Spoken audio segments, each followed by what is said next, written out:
Good evening and welcome back to another episode of The Longing, where today we will be continuing to read The Secret Garden by Frances Hodgson Burnett, and I accidentally clicked too many times there and skipped past the option. But anyway, let's get going. And she was so unhysterical and natural and childish that she brought him to his senses, and he began to laugh at himself. And a few minutes afterwards she was sitting on a stool again, telling him not what she imagined the secret garden to be like, but what it really was. And Colin's aches and tiredness were forgotten, and he was listening enraptured. "It is just what you thought it would be," he said at last. "It sounds just as if you had really seen it. You know I said that when you told me first." Mary hesitated about 2 minutes, and then boldly spoke the truth. "I had seen it, and I had been in," she said. "I found the key and got in weeks ago, but I daren't tell you. I daren't because I was so afraid I couldn't trust you for sure." Chapter 19. It Has Come. Of course, Dr. Craven had been sent for the morning after Colin had had his tantrum.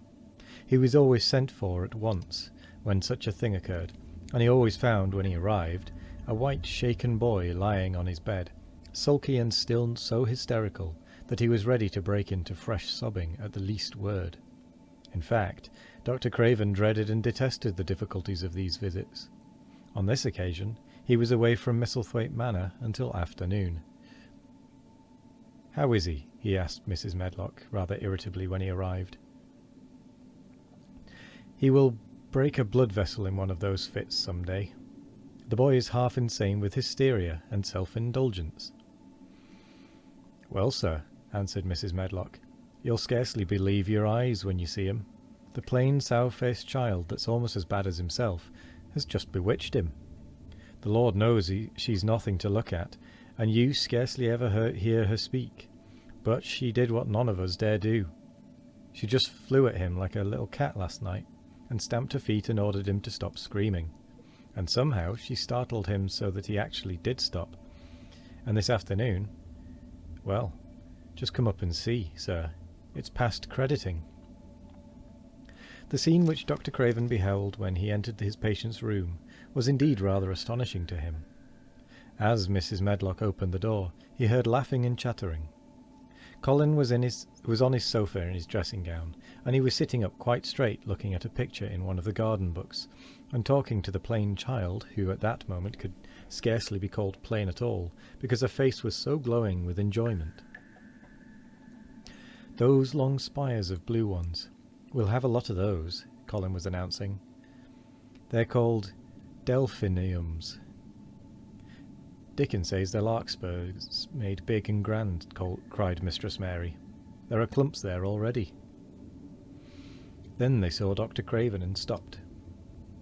Mary became quite still, and Colin looked fretful. "I am sorry to hear you were ill last night, my boy," Dr. Craven said a trifle nervously. He was rather a nervous man.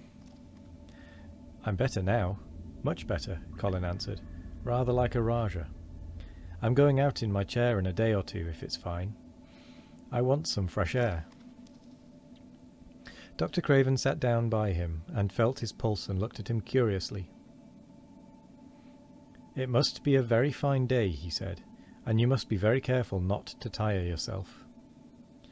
"Fresh air won't tire me," said the young Rajah. As there had been occasions when this same young gentleman had shrieked aloud with rage, and had insisted that fresh air would give him cold and kill him, it is not to be wondered at that his doctor felt somewhat startled. "I thought you did not like fresh air," he said. "I don't when I am by myself," replied the Rajah, "but my cousin is going out with me." "And the nurse, of course?" suggested Dr. Craven. "No, I will not have the nurse," so magnificently that Mary could not help remembering how the young native prince had looked when his diamonds and emeralds and pearls stuck all over him, and the great rubies on the small dark hand he had waved to command his servants to approach with salams and receive his orders. "My cousin knows how to take care of me. I am always better when she is with me. She made me better last night. A very strong boy I know will push my carriage." Dr. Craven felt rather alarmed. If this tiresome, hysterical boy should chance to get well, he himself would lose all chance of inheriting Misselthwaite. But he was not an unscrupulous man, though he was a weak one, and he did not intend to let him run into actual danger.